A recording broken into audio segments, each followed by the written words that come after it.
আসসালামু আলাইকুম বন্ধুরা, কেমন আছেন সবাই? আজকে এই ভিডিওতে আমরা আলোচনা করব মালয়েশিয়া কলিং ভিসা আসলে চালু হবে কিনা, এর বর্তমান পরিস্থিতি কি এবং বাংলাদেশিদের জন্য ভবিষ্যৎ কি সুযোগ আছে।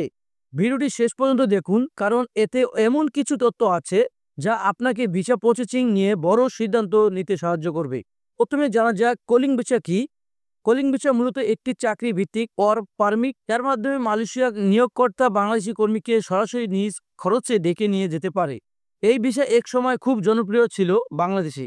অনেকেই এই ভিসায় মালয়েশিয়া গিয়ে কাজ করতেন এবং পরিবারের সচ্ছল আনতেন, কিন্তু কয়েক বছর ধরে এই ভিসা কার্যক্রম বন্ধ রয়েছে, বিশেষ করে কোভিড পরবর্তীতে সময় মালয়েশিয়া সরকার অভিভাবক নীতিতে বড় পরিবর্তন এনেছে।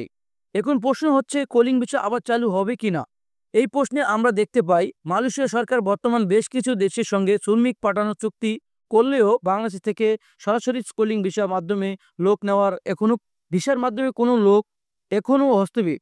বিশেষজ্ঞদের মতে মালয়েশিয়া সরকার এখন সেন্ট্রালাইজড হায়ারিং সিস্টেম বা নির্দিষ্ট এজেন্সির মাধ্যমে শ্রমিক নেওয়ার দিকে মনোযোগ দিচ্ছে। তবে কিছু নির্ভরযোগ্য সূত্র রয়েছে, ভবিষ্যতে নির্দিষ্ট কোটা বা খাতভিত্তিক কলিং ভিসা আবার চালু হওয়ার সম্ভাবনা রয়েছে।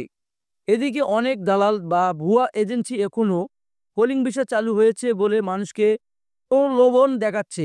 আপনি যদি শুনে থাকেন কলিং ভিসা ওপেন 10 লাখ টাকায় মালয়েশিয়া, তাহলে খুব সতর্ক হন। বৈধভাবে মালয়েশিয়া যেতে হলে অবশ্যই সরকারকে অনুমোদন রিক্রুটিং এজেন্সির মাধ্যমে যেতে হবে। বর্তমানে মালয়েশিয়া ভিসা M1T ভিত্তিক রিক্রুটমেন্ট চালু রেখেছে, তবে সেগুলো নির্দিষ্ট খাতে সীমিত। বাংলাদেশ সরকারের ভূমিকা। বাংলাদেশ সরকার মালয়েশিয়া সরকারের সঙ্গে আলোচনা চালিয়ে যাচ্ছে যাতে আবার কলিং ভিসা চালু করা যায়। কর্মসংস্থান ও প্রবাসী কল্যাণ মন্ত্রণালয় ইতিমধ্যেই কয়েকবার বৈঠক করেছে, তবে এখনও কোনো আনুষ্ঠানিক ঘোষণা আসেনি। তবে আশা করা যায় 2025 সালের মধ্যে কিছু খাতে সীমিত আকারে কলিং ভিসা চালু হতে পারে। সুতরাং বন্ধুরা, এখনই চট করে কোনো সিদ্ধান্ত নেবেন না, গুজবে কান দিবেন না।